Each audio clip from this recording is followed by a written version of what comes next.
At nearly 96 years old, Clint Eastwood has spent decades looking almost untouchable in the eyes of Hollywood. He survived plane crashes, public scandals, painful breakups, and the brutal pressure of an industry that quietly erased so many stars from his generation. But recently, viewers were stunned when the legendary actor appeared frail, exhausted, and unusually emotional while speaking about the losses surrounding him. For the first time in years, Clint was no longer talking like the fearless outlaw audiences grew up watching on screen. He sounded like a man painfully aware that time was finally catching up with him.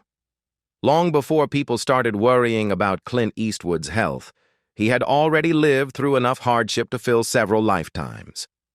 He was born on May 31st, 1930, during one of the worst economic disasters in American history. The Great Depression shaped nearly every part of his childhood. His family moved constantly around California because his father struggled to keep stable work. Clint later recalled living in places like Sacramento, Redding, Oakland, Hayward, and Pacific Palisades, rarely staying anywhere long enough to feel settled. Every move meant another new school, another classroom where he was the outsider. He once admitted that he was painfully shy as a kid, despite being taller than most classmates. That quiet, guarded personality would later become part of the image that made him famous, but growing up it mostly left him isolated. His father, Clint Eastwood Sr., drilled one lesson into him repeatedly. Nobody was going to hand him anything. Clint remembered hearing that almost daily. The family had lived through poverty, uncertainty, and instability, and his father believed survival depended on discipline and hard work. Those ideas stayed with Clint permanently. Even decades later, after becoming one of the richest and most respected men in Hollywood, he still spoke with irritation about what he viewed as modern dependency and victim culture. He believed hardship either hardened people or destroyed them, and in his own case, it hardened him completely. Before acting ever entered the picture, Clint worked rough jobs simply to survive. He pumped gas, played piano in bars, worked as a lifeguard, and even became a firefighter. Then came the terrifying incident that almost ended his life before his career even began. During his military service in the early 50s, Clint boarded a naval aircraft traveling near the California coast. The flight quickly turned catastrophic. Equipment failed, oxygen ran low, radios stopped working, and eventually the plane ran out of fuel entirely. The aircraft crashed into the Pacific Ocean near Point Reyes. Clint lost consciousness during the impact. When he regained awareness, freezing water surrounded him, while waves dragged him farther from shore. Somehow, he managed to swim through the current for miles until he finally collapsed on a beach completely exhausted. Years later, he still described the experience as something he never wanted to relive. That near-death moment changed him permanently. Friends later noticed that Clint rarely panicked under pressure, almost as if surviving the ocean had erased fear from him. Ironically, the man later famous for playing fearless heroes had already faced death long before Hollywood ever noticed his name. Clint Eastwood's path into Hollywood looked nothing like the smooth rise people now associate with his legend.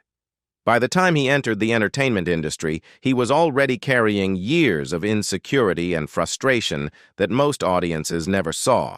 His first experiences on movie sets were humiliating rather than glamorous. One of his earliest appearances came in Revenge of the Creature, where he played a tiny role that barely mattered.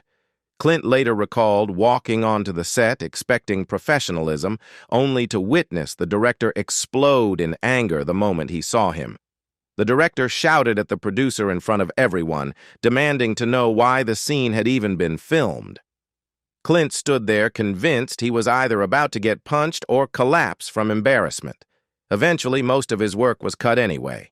That humiliation was only the beginning.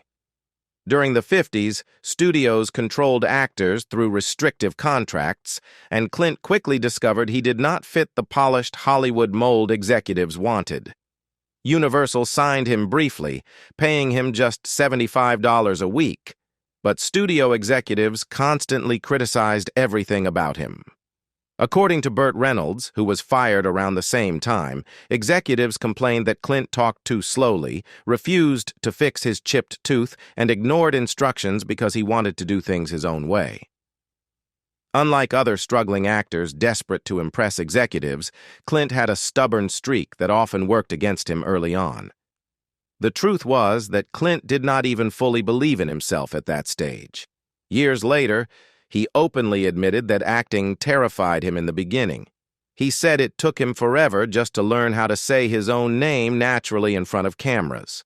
Watching younger actors later in life amazed him because they carried confidence he never had at their age.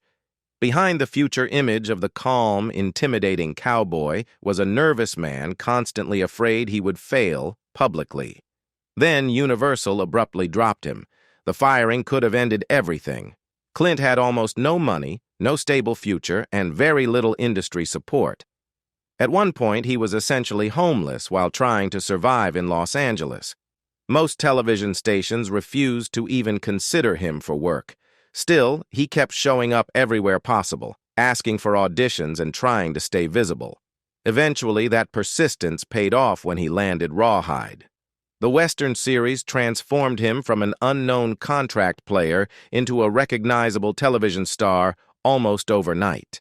But fame came with a hidden cost. Clint spent years trapped inside the image of Rowdy Yates, and many people in Hollywood assumed he lacked the talent to do anything beyond Western television. Critics mocked him, dismissing him as stiff and limited. Instead of collapsing under that criticism, Clint quietly studied filmmaking, camera work, editing, and directing, while other actors focused only on celebrity. That obsession with learning behind the scenes later became one of the biggest reasons he survived Hollywood, far longer than most stars of his generation. As Clint Eastwood's career exploded during the 70s and 80s, his personal life became increasingly complicated behind closed doors. Publicly, he projected the image of an unshakable masculine icon. Privately, however, relationships around him often collapsed under the weight of his ambition, emotional distance, and relentless dedication to work. One of the most painful and controversial chapters involved actress Sondra Locke, who became both his creative partner and romantic companion for more than a decade. Ironically, Locke later admitted that she never expected to become involved with Clint at all. When they first met, she reportedly found him emotionally difficult to read and never imagined herself building a life with him. Yet the relationship developed while Clint was still married to Maggie Johnson, creating tension that quietly followed them for years. Locke appeared beside him in several successful films, including The Outlaw Josie Wales and The Gauntlet, becoming closely associated with Clint's career during one of his most dominant eras in Hollywood. The relationship eventually deteriorated when Locke wanted independence beyond simply appearing in Clint's productions. She began pursuing directing opportunities and trying to establish her own identity inside the industry. According to Locke, that decision fundamentally changed their relationship. She later described it as the beginning of the end because Clint allegedly viewed her growing independence as a threat rather than an achievement. By the late 80s, the separation had turned openly hostile. In one of the ugliest moments of Clint's personal life, Locke claimed she returned to their Bel Air home only to discover the locks had been changed and many of her belongings removed. The situation exploded into a lengthy legal war that damaged both reputations publicly. Locke filed a palimony lawsuit, accusing Clint of manipulation and betrayal. Even more damaging were later accusations that Clint had convinced her to drop one lawsuit by offering a movie directing deal through Warner Brothers, only for the promised projects to never truly materialize. The legal battle dragged on for years before eventually ending in a private settlement. At the same time, Clint's complicated family life continued expanding.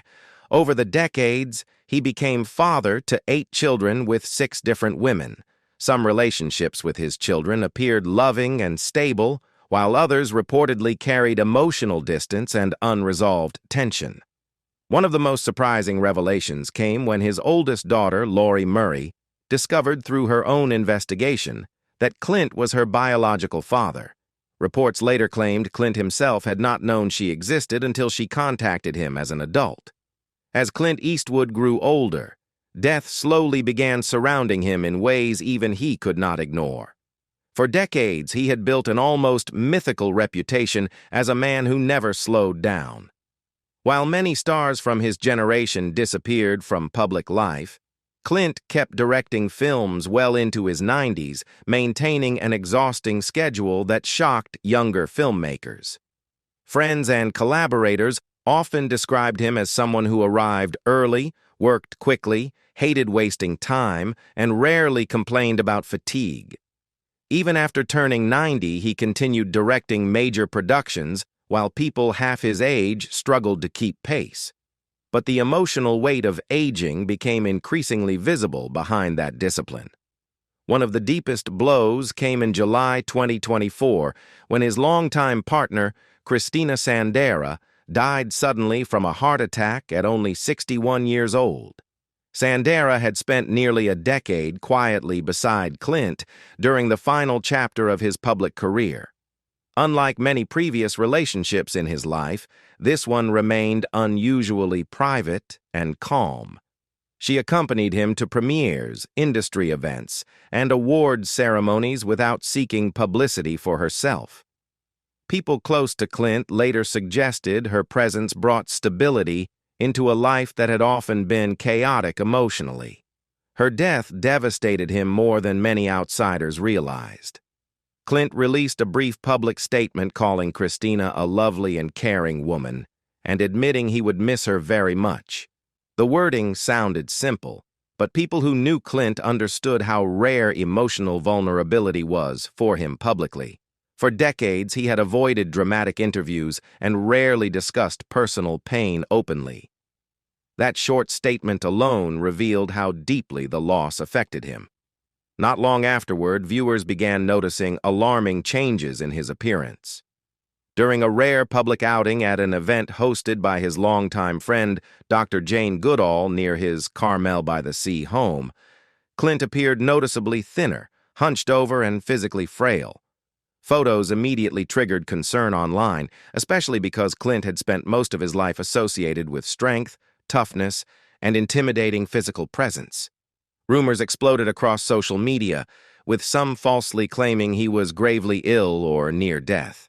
The situation worsened when fabricated reports and fake interviews began circulating online, including a false story connected to Courier magazine that implied Clint's health was collapsing. Despite the chaos, his son, Scott Eastwood, publicly insisted his father was doing well. Scott described Clint as a survivor and a trooper, explaining that the family still saw him as strong despite his advanced age. Today, Clint Eastwood lives very differently from the fearless characters that turned him into a global icon.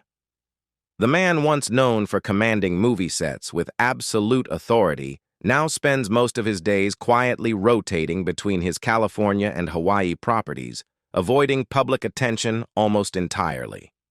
Sources close to him say he moves at a much slower pace now, carefully conserving energy and avoiding unnecessary stress. Although he is not bedridden, the physical changes are undeniable.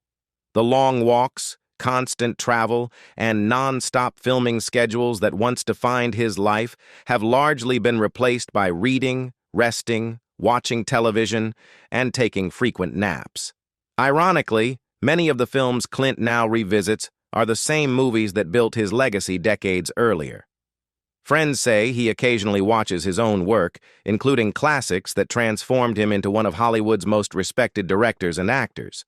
That includes films like Dirty Harry, Unforgiven, $1 Million Baby, Gran Torino, Mystic River, and The Bridges of Madison County.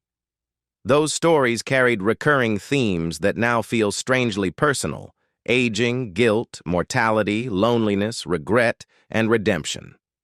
Looking back, many fans now realize Clint spent years directing films about emotional pain, long before audiences understood how much of that pain existed inside his own life.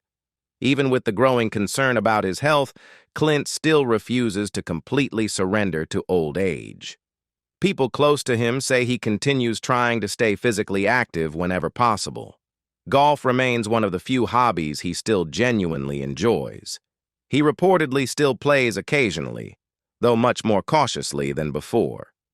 His long-time dedication to fitness and healthy eating is widely believed to be one of the reasons he has lived this long while remaining mentally sharp. Biographers have pointed to his low-fat diet, disciplined lifestyle, and decades as a fitness enthusiast as major factors behind his longevity. At the same time, Clint has become increasingly detached from Hollywood itself. Unlike many aging celebrities who chase farewell tours or emotional final appearances, Clint appears completely uninterested in turning his final years into a spectacle. Industry insiders believe Juror Number 2 may quietly become his final film as a director, but Clint himself has shown no interest in announcing retirement dramatically. That attitude reflects the same stubborn independence he carried throughout his entire career. Even now, nearing 96, he reportedly dislikes birthday celebrations and avoids attention whenever possible. Years earlier, Scott Eastwood even joked that the family practically had to sneak a birthday cake to him because Clint hated making a big deal out of aging. What makes Clint Eastwood's current situation so emotional for longtime fans is not simply his physical decline. It is the realization that one of the last remaining giants of old Hollywood is slowly disappearing from public life in silence. There are no farewell speeches, no carefully staged final interviews, and no dramatic public goodbye. Instead, there is simply an aging man surrounded by memories, grieving people he loved, and quietly accepting the reality that time eventually defeats everyone, even legends. So what is your favorite Clint Eastwood movie of all time? And do you think Hollywood will ever see another star like him again? Let us know in the comments below. And if you enjoyed this video, don't forget to like, subscribe, and turn on notifications for more stories about legendary stars and the hidden struggles behind their fame.